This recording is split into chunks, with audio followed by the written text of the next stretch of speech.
Bonjour Gaël, bonjour à tous. Je suis Audrey de TEDx Tours. Je suis Pierre Gérard, je suis bénévole pour TEDx Clermont. Alors en ce moment, le confinement nous empêche à tous de faire des réunions en présentiel. Dans ce contexte, on a choisi de créer des sessions de conversation avec les speakers TEDx. C'est l'occasion de les écouter une vingtaine de minutes, comme pour un talk, puis ensuite d'avoir une partie questions-réponses. Nous avons déjà reçu à cet instant plus de 80 questions. Je passe la parole à Audrey. Donc bonjour Gaël surtout et bienvenue dans cette première édition de TEDx Conversation. Vous êtes économiste, spécialiste des interactions entre économie et écologie et également père jésuite. Vous êtes aussi directeur de recherche au CNRS et plus récemment président d'honneur de l'Institut Rousseau. On a pu entendre votre voix ces derniers jours dans la presse française. On voulait organiser un moment avec vous afin d'avoir un petit peu plus de temps et surtout un temps d'échange, comme le disait Pierre tout à l'heure, bien tout simplement pour avoir votre compréhension sur la situation qu'on est en train de vivre aujourd'hui. Donc je m'arrête et je vous laisse la parole, Gaël. Voilà, bonjour à tous. Je vais essayer d'aborder donc dans la première vingtaine de minutes entre nous un certain nombre de points. Ce que je vous propose, c'est d'abord le caractère plus ou moins prévisible de la crise actuelle. Ensuite, mon interprétation en tout cas sur les raisons de notre fiasco sanitaire. Troisièmement, les réponses économiques qu'on peut apporter à la crise aujourd'hui. Quatrièmement, la question de l'Union européenne et des relations internationales. Donc premièrement, la question de la prévisibilité de la crise. Je crois que c'est assez clair pour tout le monde que cette crise sanitaire, en tout cas le volant sanitaire de la crise, était parfaitement prévisible. Et il a été d'ailleurs tout à fait anticipé par un certain nombre de pays, beaucoup mieux préparés que nous, la France, à savoir Taïwan, la Corée du Sud, le Vietnam, aussi semble-t-il le Japon et l'Indonésie. Pour des raisons assez simples, c'est que ces pays sont des pays voisins de la Chine, ont vu arriver les épidémies chinoises précédentes, les deux épidémies du coronavirus précédentes, 2002-2013. Ils ont vu arriver également la grippe aviaire, H5N1, etc. Et donc, ils savaient qu'une autre épidémie du même type arriverait tôt ou tard. Ils s'étaient préparés en conséquence. Par ailleurs, l'OMS avait également fait des alertes répétées depuis plusieurs années, en demandant à la Chine d'ailleurs de fermer ses marchés d'animaux sauvages à Pékin et à Wuhan, qui sont les lieux en fait où arrivent ces virus qui proviennent d'animaux sauvages dont nous ne connaissons pas en fait la virologie et par rapport à laquelle nous n'avons pas d'anticorps. Et la Chine n'a pas fermé ses marchés d'animaux sauvages pour une raison sans doute liée au fait qu'ils sont très prisés par la haute bourgeoisie chinoise qui aime beaucoup manger du pangolin le soir apparemment. Et puis dernièrement, en fait, depuis que les premières alertes ont été lancées par la Chine à la fin du mois de décembre, la revue scientifique Science avait documenté de manière extrêmement précise ce que l'on savait quasiment semaine par semaine sur la nature de la pandémie et son extension, de sorte que ça me paraît extrêmement difficile pour les autorités publiques de prétendre qu'elles n'étaient pas informées et que la crise n'était pas prévisible. Alors, le lien entre cette crise et le réchauffement climatique, il y a beaucoup de questions qui tournent autour de cet aspect. Je crois qu'il est multiple. Le premier lien, c'est que une bonne partie de la maltraitance que nous infligeons aux écosystèmes naturels favorise notre rapprochement et notre mise en contact avec des virus que nous ne connaissons pas. Donc le premier effet, c'est la déforestation. La déforestation nous met au contact d'animaux qui vivent dans les forêts profondes, qui ont, comme le pangolin ou les chauves-souris ou les serpents, des virus que nous ne connaissons pas et par rapport auxquels nos corps ne sont pas préparés. Et donc la déforestation, si nous la poursuivons comme nous le faisons actuellement, va provoquer de plus en plus de pandémies du même type que celle du coronavirus.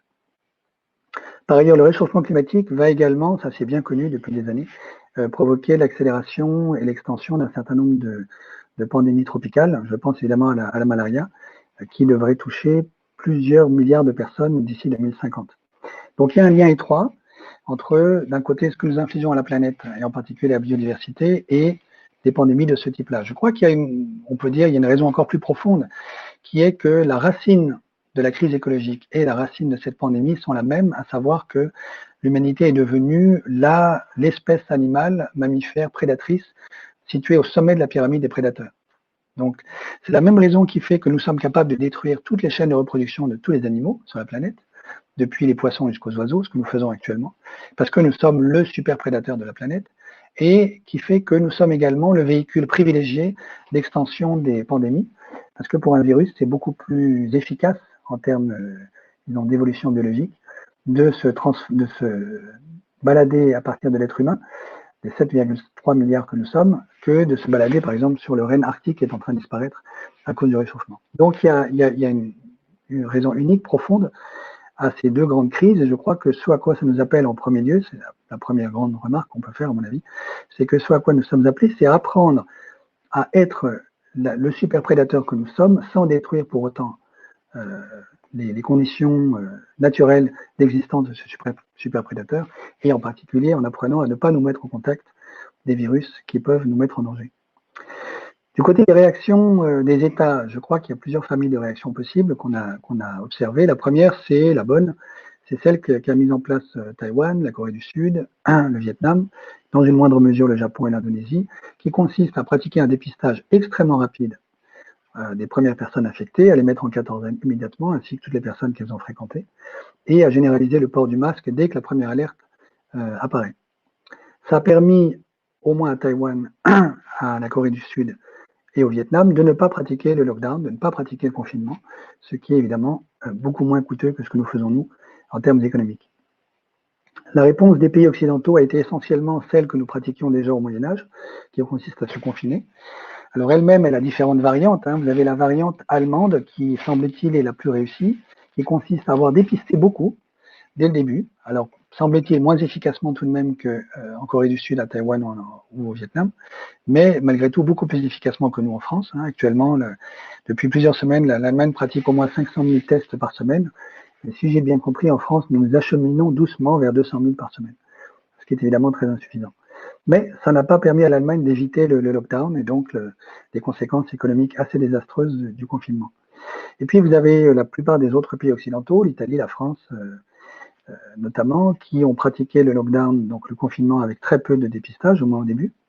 Et puis un certain nombre d'autres pays, c'est ça qui est le plus surprenant, qui ont hésité très longtemps. La France aussi, semble-t-il, a hésité au tout début, mais heureusement pas trop longtemps. Mais d'autres ont hésité beaucoup plus longtemps, évidemment, l'Angleterre, les États-Unis, le Brésil aujourd'hui, voire la Suède et les Pays-Bas, en se disant finalement le coût du confinement économique est tellement désastreux qu'on préfère courir le risque de pratiquer ce que Boris Johnson avait qualifié, enfin appelé l'immunité collective, l'immunisation collective, plutôt que de courir le risque d'un désastre économique. Et puis vous avez même, par exemple, le gouverneur du Texas qui a proposé que les vieux du Texas, je cite, se sacrifient pour pouvoir maintenir l'économie texane. Alors, dans ces différentes stratégies, je crois qu'il faut rappeler que la première et la seule qui marche, c'est celle qu'ont pratiqué les pays d'Extrême-Orient, c'est-à-dire le dépistage extrêmement rapide au tout début, avec quatorzaine, mise en quatorzaine et distribution des masques, et que c'est la seule manière de sortir du confinement aujourd'hui. Il n'y a pas de déconfinement raisonnable sans la mise en place d'un dépistage extrêmement systématique de toutes les personnes que l'on déconfine, ou au moins de sous-groupes statistiquement représentatifs qui permettront d'avoir une idée assez fine de l'étendue de la prévalence de la maladie, et puis la distribution systématique de masques pour tout le monde, puisque sans cela, nous allons avoir certainement une deuxième vague. Il n'est pas inutile de rappeler que, je crois, la grippe espagnole de 1918 a été extrêmement meurtrière, comme on le sait tous, puisqu'elle a tué plusieurs dizaines de millions de personnes sur cette planète, mais c'est surtout la deuxième vague qui a été la plus meurtrière. Voilà. Quant aux pays qui ne pratiquent pas le confinement, je pense en particulier au Brésil, ils vont certainement, pour le Brésil en tout cas, avoir des centaines de milliers de morts, semble-t-il, sauf que, heureusement, un certain nombre de sous-États de la Confédération brésilienne ont décidé de pratiquer le confinement et donc ne se sont pas tenus au mot d'ordre de Bolsonaro, heureusement. Ce qui posera des problèmes de relations internationales, j'y reviendrai tout à l'heure. Alors, pour ce qui est des raisons de notre propre fiasco sanitaire, une fois que nous avons échoué dans la première partie, la première étape qui était le dépistage systématique et que nous avons choisi l'option du confinement, qui était la seule raisonnable une fois raté la première étape. Pourquoi était-ce la seule raisonnable? Je pense qu'il faut le redire, parce que le virus est à la fois beaucoup plus contagieux que la grippe et légèrement plus létal, ce qui le rend extrêmement dangereux, parce que le fait qu'il ne soit pas trop létal fait qu'il se diffuse beaucoup plus rapidement. Alors le contre-exemple, évidemment, c'est Ebola. Ebola est beaucoup plus létal que le Covid-19, heureusement, le SARS-CoV-2, mais il est tellement létal qu'il tue très rapidement les personnes qui portent le virus et donc elles n'ont pas le temps de le transmettre. Et donc, paradoxalement, peut-être, au moins en apparence, Ebola est moins contagieux, en tout cas se répand moins vite que le coronavirus. Alors, la raison de notre propre fiasco sanitaire, en tout cas en France, je crois que c'est un énorme bug administratif lié à un état d'esprit, disons, de comptable qui, depuis une trentaine d'années, est persuadé que moins il y a de dépenses publiques, mieux on se porte. Alors, comme vous le savez sûrement, en fait, en 2007, à la suite de la grippe aviaire du H5N1, un sénateur qui s'appelle Éric Giraud, avec lequel j'ai pas de lien de parenté, en tout cas pas que je sache, François Giraud, pardon, a fait créer l'EPRUS, l'établissement de prévision et de réponse aux urgences sanitaires, en 2007, qui était en fait taillé sur mesure pour nous permettre d'avoir des réponses ordonnées, adaptées, complètement calibrées à ce type de crise, comme l'ont eu donc Taïwan, la Corée du Sud et le Vietnam. Et puis le budget de l'EPRUS a été divisé par 10 depuis 2007, et l'EPRUS aujourd'hui n'avait aucun moyen en fait d'aider l'administration française à faire face.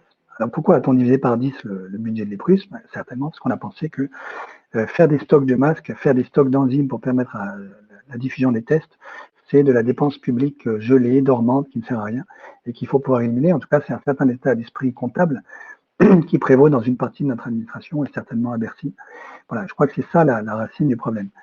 Il y a un autre aspect évidemment aussi qui est la réduction des budgets de la recherche médicale. Il y a un laboratoire sur le campus de Lumini à Marseille qui avait demandé depuis longtemps, depuis plus d'une dizaine d'années, à disposer de budget pour pouvoir faire en fait, pour pouvoir acheter en fait un cryomicroscope qui lui aurait permis d'étudier très en profondeur la structure des coronavirus et certainement d'accélérer la mise au point d'un vaccin, mais ça fait 10 ans que ce laboratoire n'arrive pas à avoir de budget. D'où la lenteur de la confection d'un vaccin qui sera peut-être produit en premier par la Chine ou par les États-Unis, mais pour lesquels il faudra attendre au moins jusqu'à janvier 2021. Alors, donc je crois que c'est cette idée-là, cette idée que moins il y a de dépenses publiques, mieux on se porte, qui est à la racine du problème chez nous, et que la privatisation du monde, c'est la solution à l'ensemble de nos problèmes. Ici, on voit que c'est exactement le contraire. Je crois que ce qu'on est en train de comprendre, y compris du côté des grands apôtres de la privatisation du monde, c'est qu'il n'y a pas d'économie, même d'économie capitaliste, sans un service public extrêmement puissant, et en particulier un service public sanitaire extrêmement puissant. Pour une raison simple que quelqu'un comme Boris Johnson, à ses dépens, est en train de découvrir, c'est que même s'il espère que seuls les pauvres vont être atteints par le virus, ça finit par remonter la chaîne de transmission des personnes jusqu'aux personnes les plus favorisées dans notre société. De sorte que la privatisation de la santé en particulier, c'est quelque chose qui n'est plus concevable à l'issue de cette crise. Si vous privatisez la santé, ça veut dire que se soigner va avoir un certain coût, et ça veut dire que forcément les plus modestes d'entre nous n'auront pas les moyens de s'acquitter de ce coût, et donc ne pourront pas se soigner. Si les plus modestes ne peuvent pas se soigner, ils contractent le virus, et tout le monde est de nouveau contaminé. Donc, je crois que la conclusion logique, élémentaire, rationnelle de cette crise, c'est qu'il faut absolument reconstituer un service public sanitaire en France, en Europe, partout dans le monde, capable d'endiguer ce type de crise. Pourquoi je dis partout dans le monde? Parce que ça aussi, je crois que c'est important de souligner, nous ne sommes venus à bout de la variole dans les années 70 qu'une fois que tous les pays ont pu distribuer un vaccin et s'immuniser contre la variole. S'il était resté un seul pays qui n'ait pas pratiqué le vaccin contre la variole, celle-ci aurait continué de pulluler et nous aurions encore des millions de morts aujourd'hui contre la variole. Autrement dit, ce qui est absolument vital, c'est que tout le monde puisse avoir accès aux soins qui permettent de se prémunir contre ce type de pandémie. Tout le monde, y compris les réfugiés, y compris les sans-abri, y compris les personnes qui, malheureusement, sont les plus marginalisées dans nos sociétés. Et donc, ça veut dire à la fois, dans un pays comme la France, il faut un service sanitaire public très efficace, mais également dans l'ensemble des pays. Ce qui implique qu'il faille désormais, très certainement, réapprendre une forme de coopération internationale beaucoup plus efficace que celle que nous avions mise en œuvre, qui n'a à peu près rien à voir avec la concurrence de tous contre tous, qui était d'une certaine manière le schéma sous-jacent à la globalisation marchande, mais qui a tout à voir avec l'apprentissage, disons, de la solidarité et de la coopération. Et puis, je crois, la deuxième grande leçon de notre fiasco sanitaire, qui devient un fiasco économique, et ça va me permettre d'arriver sur mon troisième point, c'est que nous faisons l'expérience que nos chaînes d'approvisionnement internationales sont extrêmement fragiles. Il faut garder en tête que pour construire un iPhone, les pièces qui permettent de construire un iPhone traversent 43 pays avant d'arriver chez nous. Ceci nous rend extrêmement vulnérables. C'est pas impossible qu'un certain nombre de chaînes d'approvisionnement alimentaires ou pharmaceutiques soient interrompues dans les semaines qui viennent. Pour ce qui est de l'alimentaire, probablement ce ne sera pas le cas en France, heureusement, mais ça n'est pas du tout exclu que d'autres pays plus vulnérables que nous et moins dotés que nous du côté de l'agriculture souffrent dans les semaines qui viennent. Je pense à l'Angleterre et aux États-Unis.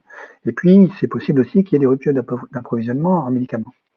Donc ceci fait que nous sommes en train d'apprendre qu'il faut relocaliser, c'est-à-dire mettre fin à cette idée que c'est intelligent de faire 3 fois le tour du monde à n'importe quel produit avant qu'il n'arrive chez nous.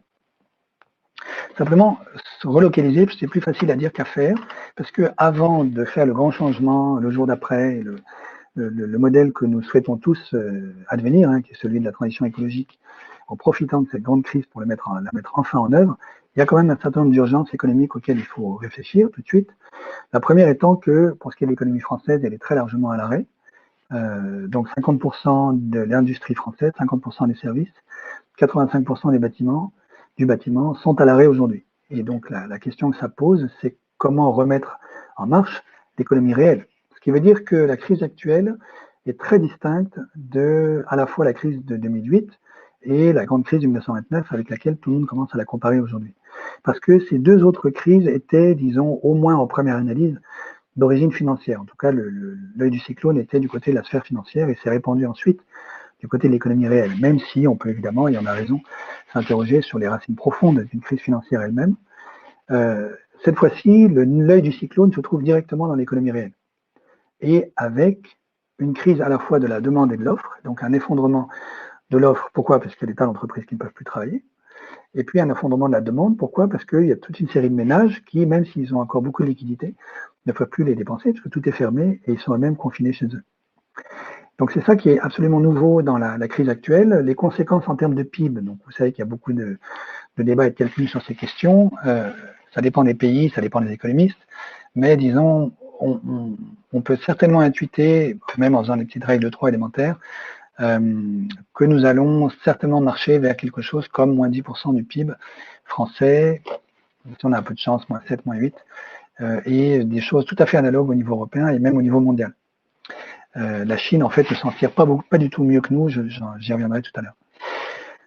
La conséquence la plus dramatique de ceci, c'est assez évident pour tout le monde, je pense, c'est le chômage. Donc vous avez vu les chiffres des États-Unis, hein, les États-Unis ont enregistré 10 millions de chômeurs de plus en un peu plus de 15 jours, 900 000 en Espagne. Chez nous, en France, le chômage partiel permet de limiter l'hémorragie temporairement, mais ça n'est que temporaire et on attend encore les chiffres pour mesurer l'étendue du désastre du point de vue du chômage. Ce qui est certain, c'est que la grande question qui va préoccuper tout le monde à la sortie du confinement, ça va être de remettre tout le monde au travail et de trouver du boulot pour tout le monde. Alors, ce type d'arrêt, de mise à l'arrêt de l'appareil productif va avoir une conséquence absolument désastreuse qui est que même si, il faut l'espérer, il faut le souhaiter, hein, l'État aide un certain nombre d'entreprises, de PME en particulier, à ne pas mettre la clé sous la porte, beaucoup d'entre elles ont très peu de trésorerie et vont se retrouver techniquement en faillite et ensuite incapables de redémarrer une fois le confinement terminé. Ce qui veut dire non seulement que les entreprises ont fermé, mais que les gens vont se retrouver au chômage, mais surtout qu'on ne pourra pas reconstituer ces entreprises. Pour une bonne partie d'entre elles, on ne pourra pas les ressusciter. Et donc, ça veut dire qu'il y a énormément de savoir-faire qui va être perdu dans les mois et les années qui viennent. Et ça, c'est certainement la partie la plus dramatique de la crise économique qui nous occupe aujourd'hui, dans un contexte où, vu ce qui se passe en ce moment, très certainement, nous allons amplifier la pente déflationniste sur laquelle nous étions en train de glisser depuis des années, à cause de la crise de 2008. La pente déflationniste, ça veut dire que nous n'aurons pas d'inflation, nous n'en avions déjà pas beaucoup, nous n'aurons pas d'inflation, simplement des dettes qui vont continuer d'exploser, à la fois des dettes publiques et des dettes privées, et une part du chômage qui va continuer d'augmenter tranquillement, sans qu'il y ait une véritable reprise de l'activité. En tout cas, ça va être extrêmement lent et extrêmement douloureux pour tout le monde. Par rapport à ceci, les différentes réponses qui ont été mises en œuvre par les États concernés sont en partie à la mesure de ce qu'il faut faire. Je pense en particulier aux États-Unis, je vais y revenir dans un instant. Pour ce qui est de la France, je crois que c'est très insuffisant pour l'instant. Hein. Donc vous avez vu, le plan français, c'est en gros 300 milliards de garanties publiques pour les prêts bancaires aux entreprises et aux ménages qui seraient en difficulté. Donc on peut que se réjouir dans un premier temps, en tout cas au moins que la garantie publique soit enfin utilisée de manière massive, alors qu'il y a encore quelques années, elle était réputée absolument équivalente à la dette publique, ce qui n'est évidemment pas vrai. Donc la garantie publique ne grève pas le bilan de la dette publique française. Donc l'État français met à disposition 300 milliards de garanties publiques, simplement c'est de la garantie sur des prêts bancaires. Donc ça suppose, pour que ça puisse être activé, que quelqu'un s'endette aujourd'hui. Or, la grande difficulté, c'est que l'essentiel des PME, voire des TPE et des ménages qui sont en difficulté, ils ont un besoin désespéré de liquidité, mais sans contrepartie aujourd'hui. Ils n'ont pas du tout les moyens d'emprunter et de s'endetter davantage auprès du secteur bancaire. Donc, je crois que, je pense que beaucoup d'économistes sont d'accord avec ça, c'est très insuffisant. L'Allemagne fait la même chose, elle met 400 milliards, un peu plus, à disposition de ses entreprises et de ses ménages via des garanties publiques, mais la grande différence, c'est que l'Allemagne ajoute 250 milliards d'offres budgétaires pour accompagner les 400 milliards de garanties publiques, alors qu'en termes d'efforts budgétaires, la France fait 45 milliards. Et donc, c'est là qu'il y a un énorme gouffre qui nous sépare de la réaction allemande, c'est-à-dire que les Allemands ont 1000 paquets. Vous avez vu qu'ils ont distribué des chèques à Berlin, c'est 5 000 €, notamment pour les intermittents du spectacle, entre autres. Rien de tel en France, et je crois que c'est ça, pour l'instant, qui fait cruellement défaut à la réponse des autorités publiques françaises, c'est-à-dire une prise au sérieux de la gravité de la situation telle qu'on ne peut pas se contenter simplement de faire la garantie publique. Il faut à un moment ou à un autre qu'il y ait la liquidité qui arrive, et à part l'État, personne ne peut la fournir. Alors, tout de suite un mot sur la BCE, évidemment, parce que je pense que tout le monde y pense en ce moment. La BCE, comme vous le savez, a pris la décision de réactiver sa politique non conventionnelle de rachat de titres qui lui permet de mettre 750 milliards à disposition du secteur interbancaire européen. C'est bien, c'est le bon niveau. Simplement, de nouveau, c'est encore du quantitative easing, mais c'est du quantitative easing ancienne manière, c'est-à-dire celui qu'on a utilisé après la crise de 2008. Or, on sait que le quantitative easing ne marche pas bien, parce que l'essentiel de ces tombereaux de liquidités reste captifs dans les bilans des banques, ou bien sont réutilisés par les banques pour continuer de spéculer sur les marchés financiers, ou bien, ce qui est plus vraisemblable aujourd'hui compte tenu de l'énorme crise boursière, vous avez vu que les marchés financiers ont perdu 30% de la capitalisation boursière mondiale en un peu plus de 15 jours, ou bien pour, par exemple, financer le pétrole et le shale aux États-Unis et au Canada. Alors, si les tombeaux de liquidité que la BCE aujourd'hui promet au marché interbancaire servent à ceci, évidemment, ce ne sera pas très utile pour l'économie réelle. C'est du côté de l'économie réelle qu'il faut intervenir aujourd'hui et pas du côté du secteur interbancaire. Donc, c'est veut dire que ce que fait la BCE, c'est bien, mais c'est très, très insuffisant si on s'arrête là. Ce que fait la France, c'est bien, mais c'est également pas du tout au niveau des montants nécessaires qu'il faut pour soutenir l'économie réelle. Du coup, on est obligé d'entrer dans ce que certains estiment être des spéculations, mais ce qui me semble aujourd'hui tout à fait légitime, des solutions beaucoup plus hétérodoxes, mais qui sont véritablement discutées aujourd'hui. Alors, la moins hétérodoxe d'entre elles, évidemment, c'est la question des Corona Bonds, donc d'obligations européennes qui permettraient de mutualiser la dette publique au sein de la zone euro en émettant des obligations qui sont garanties par l'ensemble de la zone euro et pas État par État, ce qui permet au passage d'ailleurs de mettre fin à la spéculation financière contre les dettes publiques des pays de la zone euro. Vous savez qu'il y a une résistance très forte de la part des Pays-Bas aujourd'hui sur l'émission de ces Corona Bonds, j'y reviendrai à propos de l'Europe, mais ça me paraît évident qu'aujourd'hui, il faut absolument qu'on puisse emprunter quelque chose comme 1000 milliards, au moins que ensuite l'Union européenne puisse mettre à disposition des États pour que ceux-ci puissent utiliser cet argent directement pour aider l'économie réelle. Une autre proposition dont vous avez tous entendu parler, c'est ce qu'on appelle la monnaie hélicoptère, le helicopter money. Donc ça consiste en fait à créer de la monnaie, et pas simplement à l'emprunter sur les marchés financiers, mais à créer de la monnaie. Par exemple, la BCE, qui peut créer de la monnaie simplement en écrivant une ligne de code sur son écran d'ordinateur, et à mettre à disposition cette monnaie auprès des gens ou des entreprises, et pas auprès des banques. Donc ça, c'est un autre nom pour ça, c'est le quantitative easing for people. Vous avez peut-être vu que la Banque d'Angleterre vient de décider de le faire. C'est assez extraordinaire, mais je crois que c'est très bien. On peut mettre ça à l'actif de son gouverneur, qui est un gouverneur exceptionnel, Mark Carney. Il faut espérer que la Banque Centrale Européenne finisse par se laisser convaincre que c'est une bonne idée. Évidemment, ce que la Banque d'Angleterre vient de décider de faire, c'est pas exactement des hélicoptères monnaie, excusez-moi, c'est de racheter directement les titres de la dette publique de l'État anglais, donc c'est court-circuiter les marchés secondaires, c'est pas exactement l'hélicoptère monnaie, pardon. Mais j'espère en tout cas que la Banque d'Angleterre va y arriver et que la BCE elle-même va finir par se laisser convaincre, même si la marche est assez élevée. Donc ce que vient de décider la Banque d'Angleterre, en particulier donc son gouverneur Mark Carney, c'est de prêter directement à l'État. Donc ça veut dire de mettre fin à la pseudo-indépendance de la Banque centrale. Vous savez que c'est un des grands tabous, un des grands dogmes qui structure la construction de la zone euro aujourd'hui, qui est la Banque centrale doit être absolument indépendante du pouvoir politique, ce qui veut dire, en d'autres termes, doit être antidémocratique. Ce tabou-là n'a absolument aucun fondement scientifique, il n'y a aucune théorie économique valide aujourd'hui, à mon sens, qui permet de justifier l'indépendance de la Banque centrale, ce qui voudrait dire que la politique monétaire pourrait être rendue complètement indépendante de la politique budgétaire des États, ce qui n'a aucun sens d'un point de vue économique. Donc, je crois que la décision qui vient d'être prise par la Banque d'Angleterre est la bonne. Et là aussi, j'espère qu'on va avoir une réflexion à ce sujet au sein de la zone euro, même si cette fois-ci, ce sont les Allemands qui vont évidemment hurler si on commence à en parler. Et puis, il y a encore un certain nombre d'autres solutions hétérodoxes qui sont en discussion aujourd'hui, à mon avis, qui sont les bonnes.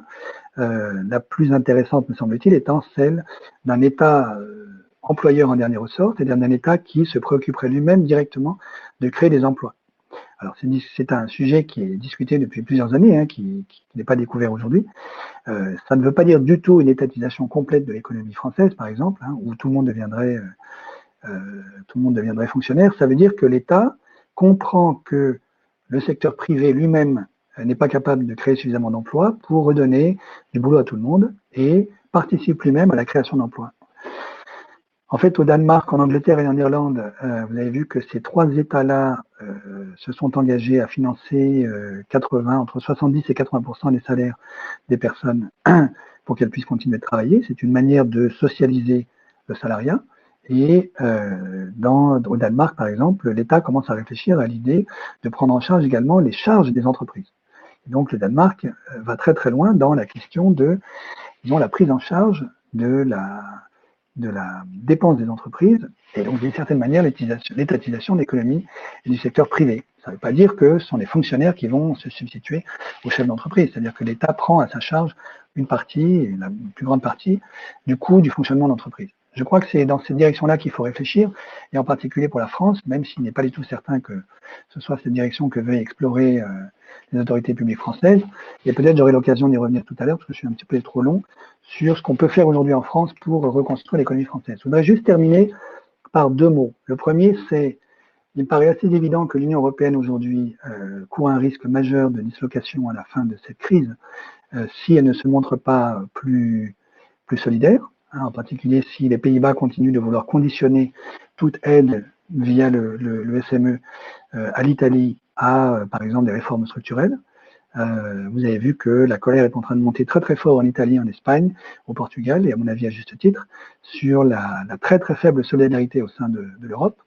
Et évidemment, à l'issue d'une crise comme celle-ci, un certain nombre de gens vont se poser la question, si l'Union européenne, la zone euro, ne nous permet pas d'être solidaires face à des crises comme celle-là, à quoi sert-elle? Et donc je pense qu'il y a un enjeu absolument colossal à comprendre, y compris du côté de nos amis allemands et néerlandais, que la solidarité européenne, c'est une condition sine qua non aujourd'hui pour sauver le projet politique européen.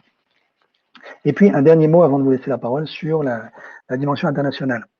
C'est assez évident qu'aujourd'hui, la Chine essaye de redorer son blason et de prendre un certain leadership au niveau international, analogue à celui qu'avaient pris les États-Unis en 1945 à l'issue de la Seconde Guerre mondiale.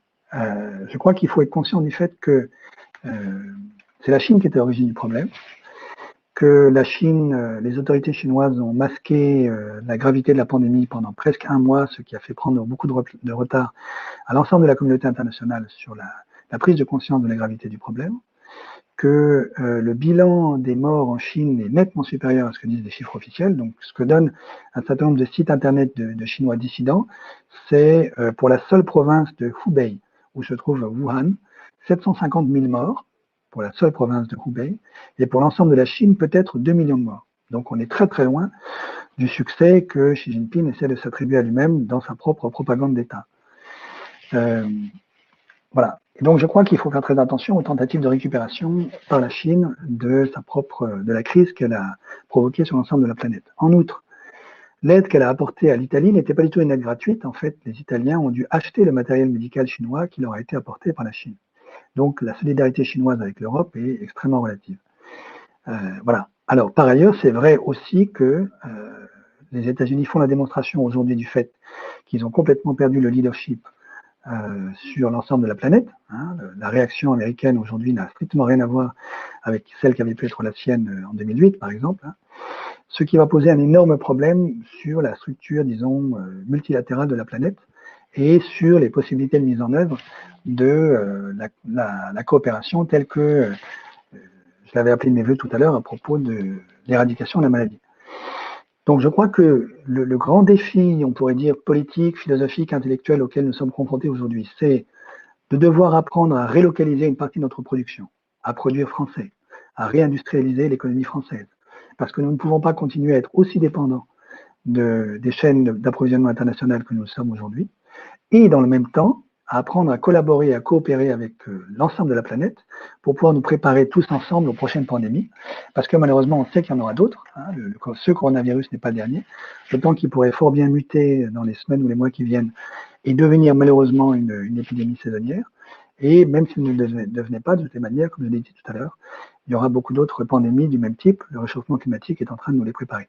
Donc, il est indispensable aussi que nous fassions l'apprentissage de cette coopération. Voilà, je vous laisse la parole. Merci Gaël pour ces éléments. Je vais essayer de voir si j'ai bien compris ce que vous nous avez apporté. Donc la crise actuelle est une crise qui aurait pu être prévisible, puisque elle a déjà été, il y a déjà eu des crises un peu similaires sur des virus qui étaient assez proches. Elle ne l'a pas été dans un État comme le nôtre du fait d'une déprise de l'investissement sur la santé. Puisque depuis un certain nombre d'années, il y a un état d'esprit qui est moins on dépense, mieux on se porte. Dans ce contexte-là, l'arrivée du corona a fait que il a fallu confiner les gens parce que la priorité qui a été choisie, c'était une priorité de protéger les personnes par rapport à l'économie, donc on a ralenti, et faire en sorte que ce massif puisse permettre de faire en sorte de ne pas saturer le système de santé et donc, tel qu'il est aujourd'hui, et donc de maximiser les chances de sauver des personnes. Pour autant, on s'est aperçu qu'une économie qui n'avait plus de relations était une économie qui était très compliquée à relancer. En tout cas, c'était pas du tout le même type de crise que celle qu'on a connue en 2008, où là, c'était une crise de la finance, alors que là, en fait, on a une crise de l'offre et de la demande, et qu'aujourd'hui, l'enjeu est un enjeu de réussir à relancer cette économie, on va dire réelle, alors même si j'aime pas le terme, cette économie de base, pour faire en sorte que ça fonctionne. Permettez-moi de vous poser la première qui a été écrite par Mathilde et qui est celle qui recueille le plus de votes sur le module Ask a Question et qui fait aussi écho à votre spécialité d'être à la fois économiste mais très branché écologie. Elle nous pose la question suivante: comment concilier et donc transition et donc peut-être fin d'une certaine croissance économique avec la problématique de l'emploi et la nécessité de générer du revenu pour vivre. Voilà. Bon, c'est une question énorme qu'on ne va pas traiter en 2 minutes aujourd'hui, et qui se posait déjà avant la pandémie, qui se posera après la pandémie. Disons qu'il y a un certain nombre de considérations globales de base qu'on peut énoncer, qui sont la révolution industrielle, donc la révolution thermo-industrielle sur laquelle nous vivons aujourd'hui depuis 2 siècles et demi, qui a constitué essentiellement à substituer du pétrole, du gaz et du charbon aux énergies que nous utilisions précédemment, les énergies naturelles, renouvelables.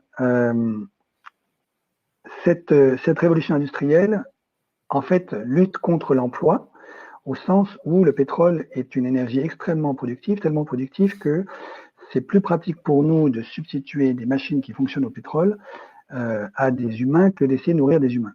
C'est d'ailleurs l'une des raisons probablement pour lesquelles on a mis fin à l'esclavage au XIXe siècle. La transition écologique, ça consiste à substituer aux 3 hydrocarbures fossiles, pétrole, charbon, gaz, des énergies qui sont moins productives, toutes intrinsèquement moins productives, et qui demandent donc davantage de main-d'œuvre. Alors, je donne un exemple, c'est l'agroécologie. Du côté de l'agriculture, c'est sûr que si on utilise moins de pesticides, moins d'engrais chimiques, on a besoin de plus de main-d'œuvre. Donc, c'est une bonne nouvelle pour l'emploi. C'est une très bonne nouvelle pour le climat parce qu'on pollue beaucoup, beaucoup moins. Et c'est une très bonne nouvelle aussi pour la nourriture parce que ce qu'on mange est meilleur et les sols eux-mêmes sont aussi productifs à condition qu'on ait suffisamment de bras pour cultiver. Vous voyez ? Donc ça, c'est l'exemple paradigmatique. Passer de l'agriculture industrielle dans laquelle nous sommes enfermés aujourd'hui à l'agroécologie, c'est le meilleur moyen de répondre à l'ensemble de ces questions. Ensuite, est-ce que ça va faire baisser le PIB ? C'est possible. J'en sais rien en fait. Et ça n'a pas une énorme importance dans la mesure où le PIB est un très mauvais indicateur. Donc, mon point de vue par rapport à cette énorme question, décroissance, pas décroissance, c'est arrêtons de nous poser la question de la croissance ou de la décroissance. Le PIB, de toutes les manières, ne signifie plus grand-chose aujourd'hui.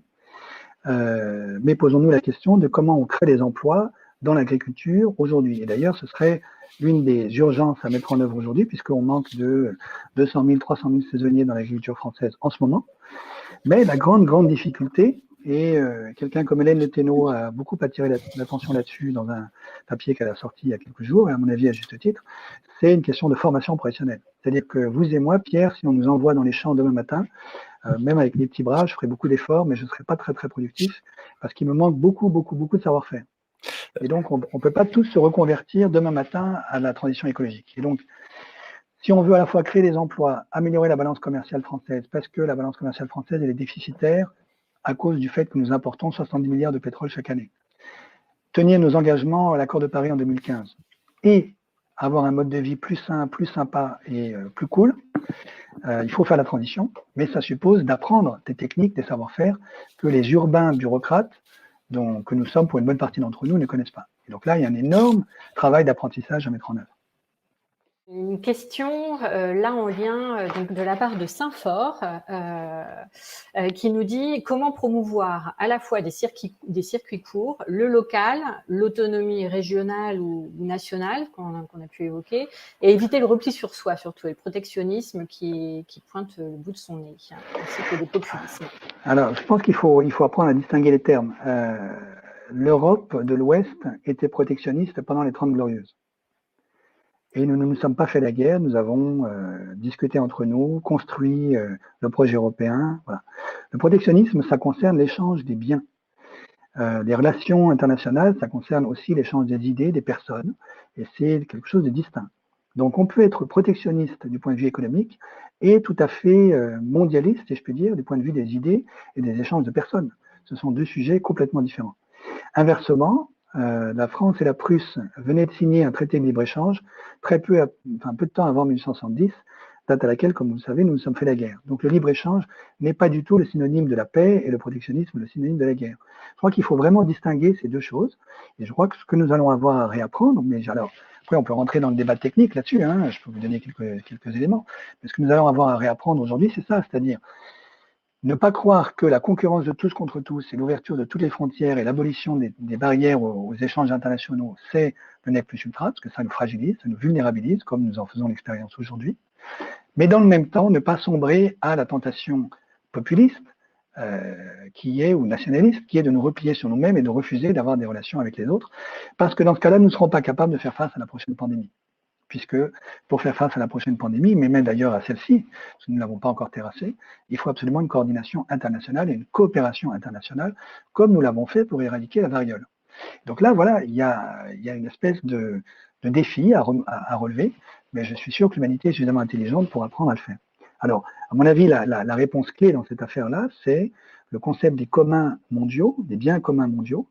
La santé en est un, puisque nous savons maintenant que la santé d'un paysan guinéen, ça nous concerne, c'est Ebola. La santé d'une famille chinoise à Wuhan, ça nous concerne, c'est le coronavirus.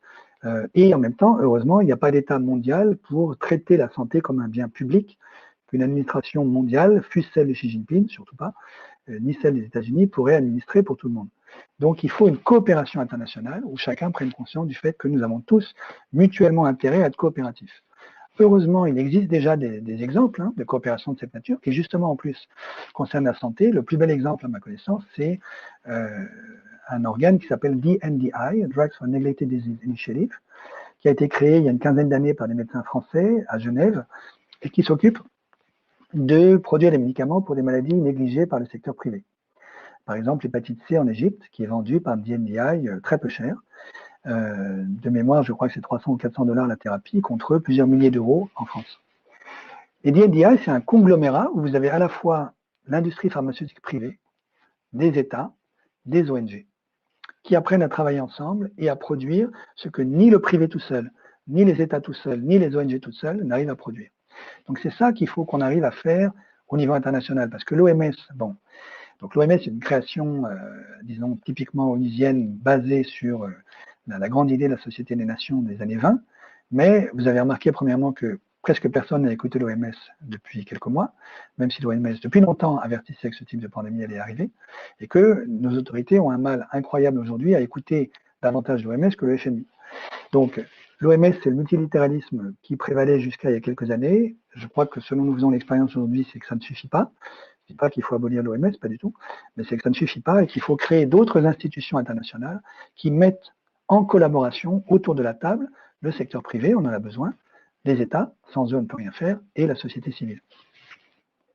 Voilà, ça c'est un exemple d'institution internationale qui permettrait de traiter la santé comme un commun, et je crois que c'est ça qu'il faut qu'on apprenne. Et ça n'est ni les grands vents de la concurrence, de la globalisation marchande des 40 dernières années, ni le repli sur soi nationaliste ou populiste.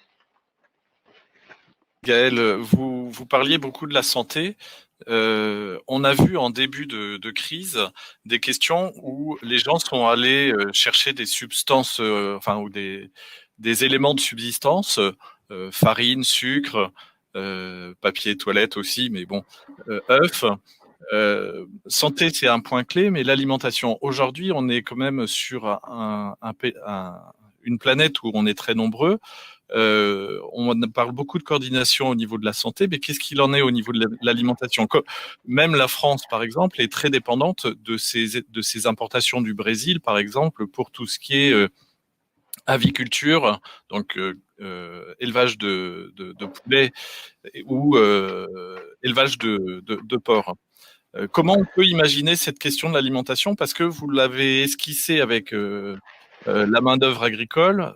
Alors, deux choses là-dessus, je dirais très rapidement. Hein. La première, c'est la France ne court probablement pas le risque de rupture de chaîne d'approvisionnement alimentaire, parce qu'heureusement, nous avons encore une agriculture extrêmement puissante et j'ai des amis agriculteurs aujourd'hui qui travaillent extrêmement durement pour que nous n'ayons pas de problème d'acheminement alimentaire en ce moment. Heureusement, merci pour eux. Deuxièmement, le deuxième point que je voudrais souligner, c'est la balance commerciale française, elle est telle que, essentiellement, nous importons tout ce qui n'est pas de la biomasse et nous exportons la biomasse. Et donc, nous sommes quand même globalement des exportateurs, nous, de biomasse, ce qui veut dire que sur le côté agricole, évidemment, nous dépendons pour les poulets et pour les porcs d'autres pays, mais comme de toutes les manières, il va falloir aussi apprendre à manger de moins en moins de viande, sinon presque tous à devenir végétariens dans les années qui viennent, ça ne me semble pas une dépendance absolument centrale. Donc la France est pas mal lotie du point de vue de l'agriculture, en tout cas beaucoup mieux qu'un certain nombre d'autres pays.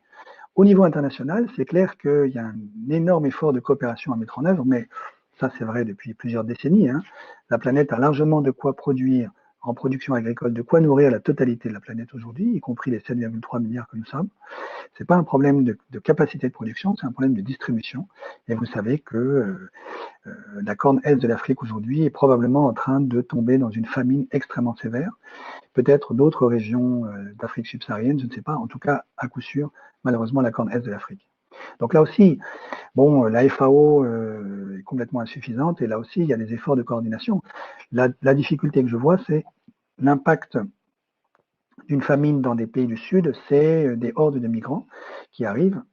Il va y en avoir beaucoup de toutes les manières. Vous savez que la Banque mondiale chiffre à 2,5 milliards au moins le nombre de réfugiés qui vont se balader sur la planète dans la deuxième moitié de ce siècle.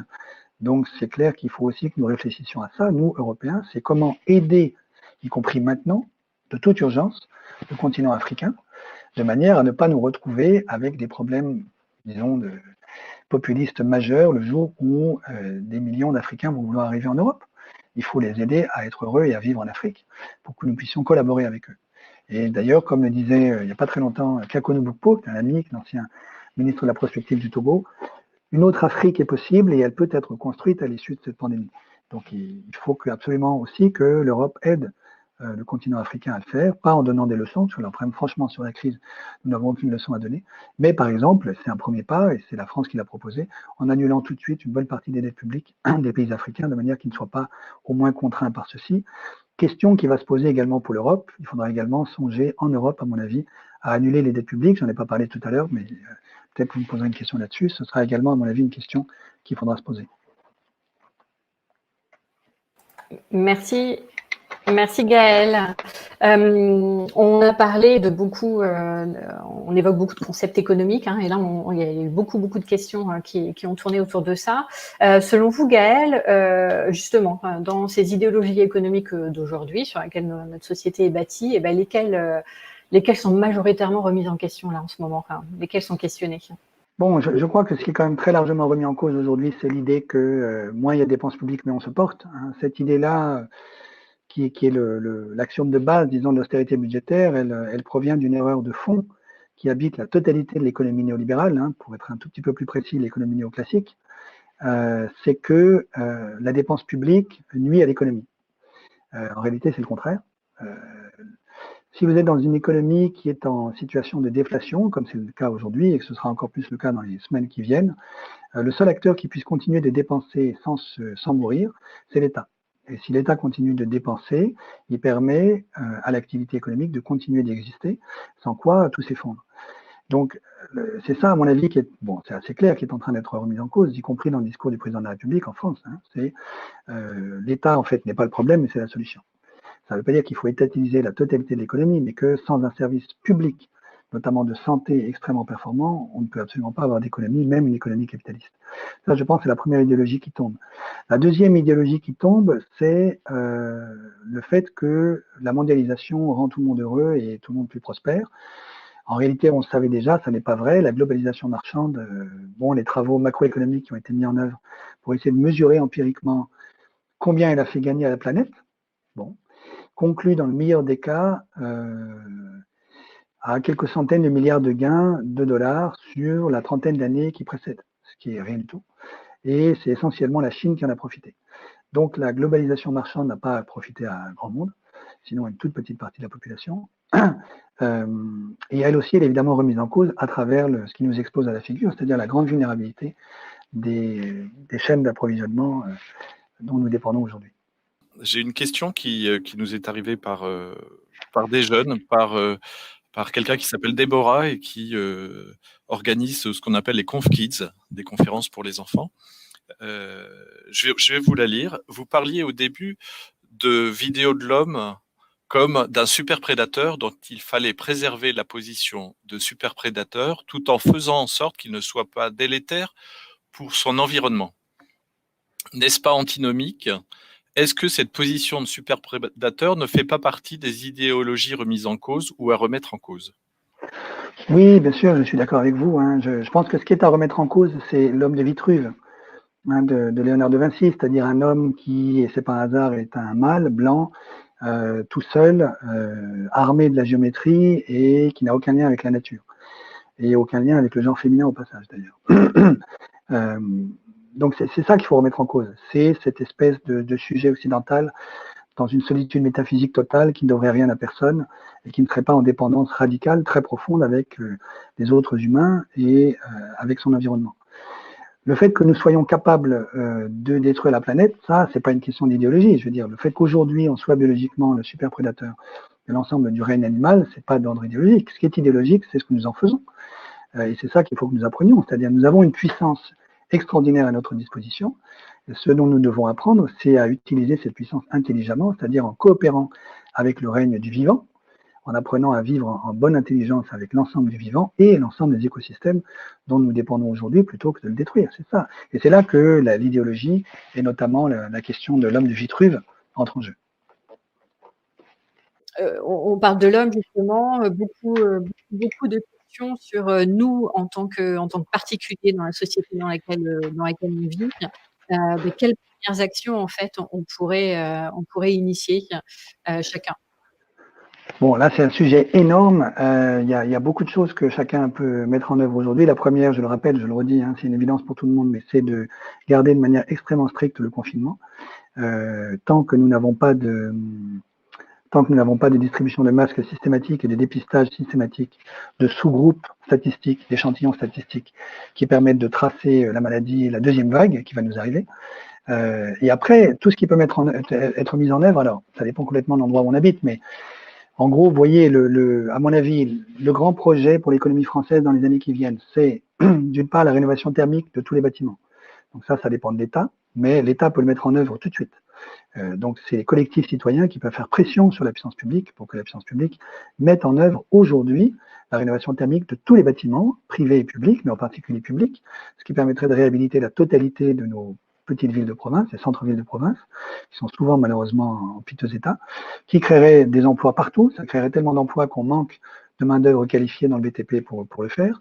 Et donc, il faut créer les filières d'apprentissage. Bon. Donc là, il y a un énorme chantier sur lequel on peut faire pression sur les autorités publiques.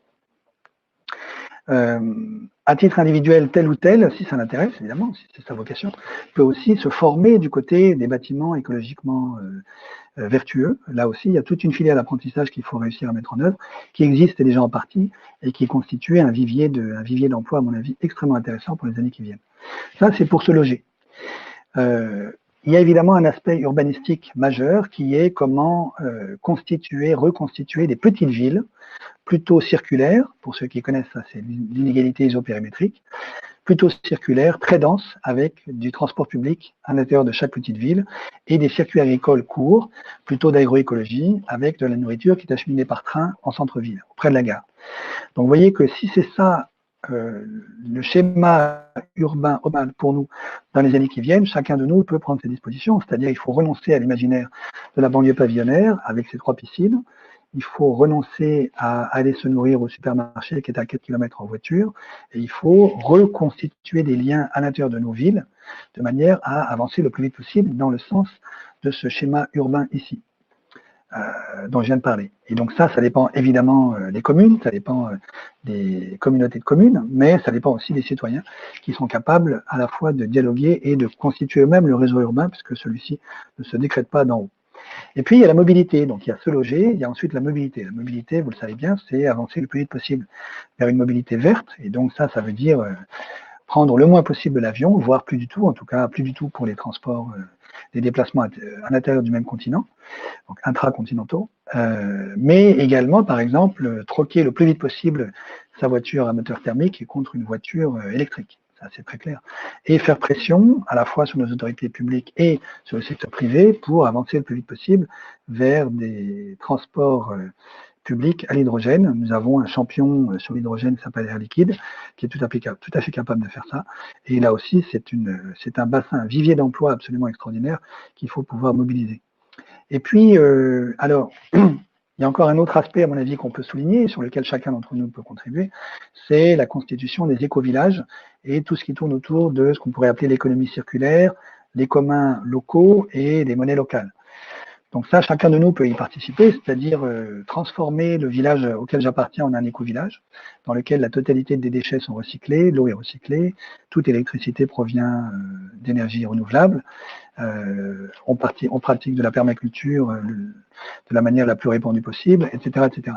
Donc ça, il y a un apprentissage à mettre en œuvre, il y a beaucoup de coordination collective, mais il y a aussi beaucoup d'intelligence, d'imagination et de créativité qui peut être mise en œuvre. Pour ça, les monnaies locales sont une vraie opportunité. Chacun d'entre nous peut, avec d'autres, construire une monnaie locale. Il en existe des milliers en France déjà. Et je ne peux que nous encourager à utiliser cet outil, surtout dans un contexte où, dans les années qui viennent, c'est possible que la monnaie en circulation vienne à manquer à un certain nombre de collectifs parmi nous. Voilà, ça, ce sont quelques pistes. Il reste que des petits gestes du quotidien pour réduire l'empreinte écologique qui peut être la mienne à titre individuel tout seul. La société Carbone 4 a fait des calculs là-dessus et conclut que ça permet au maximum de réduire de 20%, peut-être 30% si je suis un ascète franciscain extrêmement austère, de 30% mon empreinte en termes de CO2, mes émissions de CO2.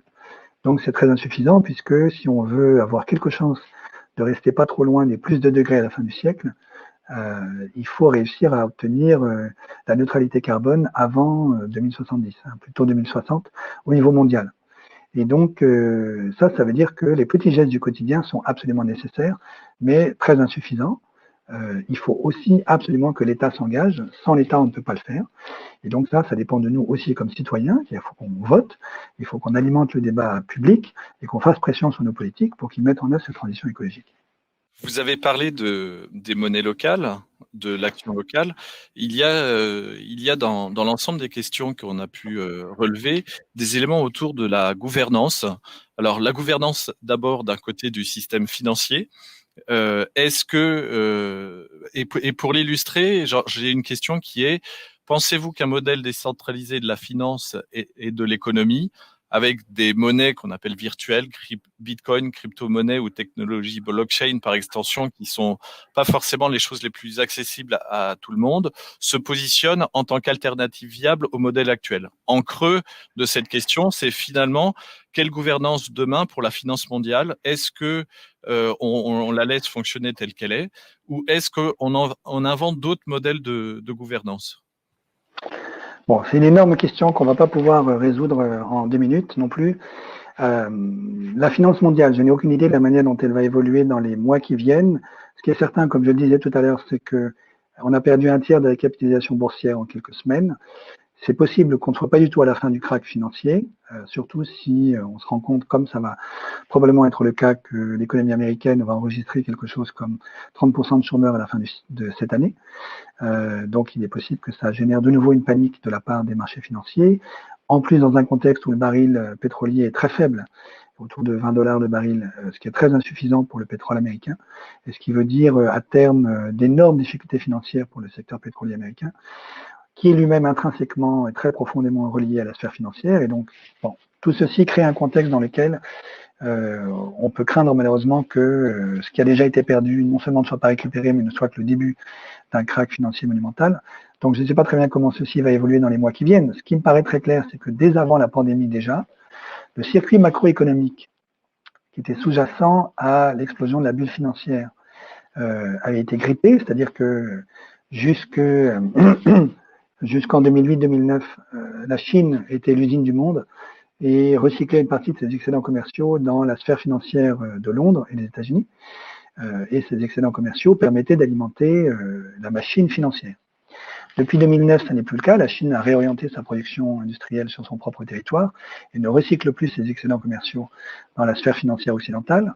Et donc, celle-ci n'est plus alimentée que par les quantitative easing, les politiques d'assouplissement monétaire quantitatif mises en œuvre par les banques centrales. Donc, elle est alimentée de manière complètement artificielle par les banques centrales. Est-ce que les banques centrales vont continuer d'alimenter la sphère financière dans les années qui viennent? J'en sais rien. Ça me semblerait une mauvaise idée dans la mesure où ça voudrait dire qu'on ferait de nouveau gonfler une nouvelle bulle qui éclatera tôt ou tard. Ce serait vraiment une mauvaise idée. En tout cas, si elle n'est plus réalimentée par les banques centrales, nous n'aurons plus de nouvelles énormes sphères financières telles que nous la connaissions dans les années qui ont précédé. Le marché des actions lui-même se réduit depuis plusieurs années. Il perd 2% par an depuis plusieurs années, ce qui voudrait dire que dans 30 ans, il n'y a plus d'actions. Il n'y a plus de marché d'actions international si ça continue. Donc voilà, la sphère financière internationale, à mon avis, est dans une très très très mauvaise passe. Je ne serais pas du tout étonné qu'elle ne se relève pas de cette crise et que nous devions nous en passer, en tout cas pour l'essentiel, ce qui ne sera pas forcément une mauvaise, sera pas forcément une mauvaise chose pour la plupart des citoyens de cette planète. Voilà pour le financement, pour la finance internationale. Alors après, pour ce qui concerne les crypto-monnaies, les monnaies cryptées, je suis pour ma part, et les monnaies électroniques, les monnaies numériques, je suis extrêmement sceptique pour plusieurs raisons. La première, c'est que les crypto-monnaies sont extrêmement gourmandes en énergie. Nous avons besoin de faire des économies d'énergie. Donc, s'il faut consommer beaucoup plus d'énergie que nous le faisons actuellement pour pouvoir acheter notre baguette, ça me semble une mauvaise idée. Et puis, deuxièmement, la question du contrôle régalien sur les crypto-monnaies me semble très problématique. C'est justement ce qui fait dire aux banques centrales européennes qu'il est hors de question de laisser prospérer les bitcoins et autres crypto-monnaies de cette nature dans les années qui viennent. C'est plutôt des groupes mafieux qui s'en saisissent de manière à pouvoir opérer à l'ombre des autorités publiques. Donc je suis assez sceptique sur l'usage de ces crypto-monnaies pour disons, l'ensemble des citoyens et pour l'économie de la lumière, si je puis dire, par opposition à l'économie de l'ombre. Et puis, je voudrais ajouter un mot également sur la question des monnaies numériques. Je pense que c'est une très mauvaise idée de passer à une monnaie entièrement numérique, même si en France, ça excite beaucoup de gens. Parce que je crois que la motivation principale d'un certain nombre de banques pour que nous passions aux monnaies numériques, c'est pas du tout d'entrer dans le XXIe siècle monétaire, c'est de pouvoir imposer un prélèvement obligatoire sur les comptes de dépôt des déposants. Vous savez peut-être que la BCE aujourd'hui accorde un taux d'intérêt négatif aux banques qui empruntent à la BCE, donc elle paye les banques pour que les banques lui empruntent, ce qui est assez original, parce que les banques ne nous payent pas pour qu'on leur emprunte, en revanche. Mais la BCE, dans le même temps, ponctionne les dépôts monétaires des banques dans le bilan de la BCE. Donc en fait, elle marche dans la tête à l'envers. D'ordinaire, elle prête avec un taux d'intérêt positif et lorsque vous déposez dans son bilan, elle vous rémunère en tant que banque. Et puis là, maintenant, elle fait le contraire à cause de la déflation depuis plusieurs années. Et donc, ça veut dire que les banques, quand elles déposent à la BCE, ce qu'elles ne devraient pas faire en temps normal, eh bien, elles doivent s'acquitter d'un taux d'intérêt qu'elles payent à la BCE. Et donc, les banques, aujourd'hui, voudraient en faire de même sur les déposants, c'est-à-dire sur nous, pour pouvoir faire payer par leurs clients ce qu'elles doivent payer à la BCE à chaque fois qu'elles déposent de la monnaie dans le bilan de la BCE. Sauf qu'évidemment, vous comprenez bien que si elles font ça de manière un peu trop brutale, votre première réaction et la mienne, ce sera de retirer nos liquidités de notre compte en banque et d'aller la mettre sous notre matelas. Ce qui n'est plus possible si nous passons à la monnaie entièrement numérique. Si nous avons une monnaie purement digitale, il est impossible de retirer la monnaie de son compte en banque. Nous sommes pieds et poings liés. Et ça voudrait dire que, très concrètement, vous recevrez votre salaire le 25 du mois et le 26, la banque sur laquelle aura été versé votre salaire pourra commencer à ponctionner une somme qu'elle jugera intéressante sur votre propre salaire sans que vous puissiez absolument rien faire. C'est une des raisons pour lesquelles je pense qu'il y a une question de souveraineté des déposants à l'égard du secteur bancaire qui passe à travers le fait que nous gardions de la monnaie fiduciaire qui n'est pas digitale. Autre institution auquel pensent nos auditeurs, c'est notre gouvernement, tout simplement, le gouvernement français. Quelles seraient les prochaines étapes là pour eux? Alors, moi, il me semble, l'urgence des urgences aujourd'hui, c'est de venir en aide au secteur hospitalier qui sauve des vies et qui fait des miracles tous les jours. Donc, vous savez que l'Espagne, par exemple, a réquisitionné la totalité des cliniques privées. En Italie, on a réquisitionné des hôtels pour les transformer en hôpitaux improvisés. À New York, ils ont installé un hôpital de campagne dans Central Park. Bon. Voilà des puissances publiques qui prennent au sérieux le sauvetage des vies et qui, si je peux dire, mouillent la chemise pour essayer d'aider le système hospitalier aujourd'hui, très concrètement. La deuxième étape, à mon avis, c'est de produire des enzymes de manière à pouvoir faire du dépistage systématique en masse, beaucoup plus que ce que nous faisons actuellement, et de produire des masques, sans quoi nous ne pourrons pas avoir de sortie du confinement raisonnable. Si nous sortons du confinement sans masque ou bien sans un dépistage systématique des personnes qui sortent du confinement, nous allons avoir une deuxième vague qui sera terrifiante parce qu'une bonne partie d'entre nous ne sera pas immunisée. Notre secteur hospitalier sera déjà à genoux et l'hécatombe va recommencer. La troisième chose, mais évidemment ces trois priorités-là vont ensemble, la troisième chose, c'est de relancer l'économie française et évidemment de ne pas reconduire le monde d'hier, mais de profiter de cette relance, de cette remise au travail pour transformer l'économie française dans le sens de la transition écologique et un petit peu dans le sens de ce que j'indiquais tout à l'heure, c'est-à-dire la rénovation thermique des bâtiments, l'urbanisation économe, la mobilité verte et une réindustrialisation verte pour l'ensemble de l'économie française. Merci Gaël pour ces éléments-là. Si je retiens quelques points clés, restons chez nous. Oui. Faisons pression auprès de nos gouvernants pour faire en sorte qu'il y ait un État régalien ou un système qui soit plus puissant et qui fasse en sorte que l'on puisse avoir un déconfinement progressif, mais le plus rapide possible. Mais en même temps, réfléchissons à l'après, trouvons d'autres modèles économiques qui à la fois respectent le revenu que les gens doivent trouver, mais en même temps l'écologie. Voilà quelques points sur lesquels il me semblait, en tout cas c'est ce que j'ai retenu de ce que vous racontiez. Il est quasiment 16h30. On avait prévu de s'arrêter à ce moment-là. Merci à vous tous. Merci Gaël, merci Pierre aussi. Merci à vous tous qui nous avez. Merci à vous. Et à la prochaine fois. En tout cas, nous souhaitons que ce TEDx Conversation vous ait intéressé. Questionné un petit peu, ouais, tout à fait. Vous ait donné envie d'en savoir davantage. Ça vous a peut-être même donné envie d'agir avec les premières pistes qu'on a entrevues avec Gaël.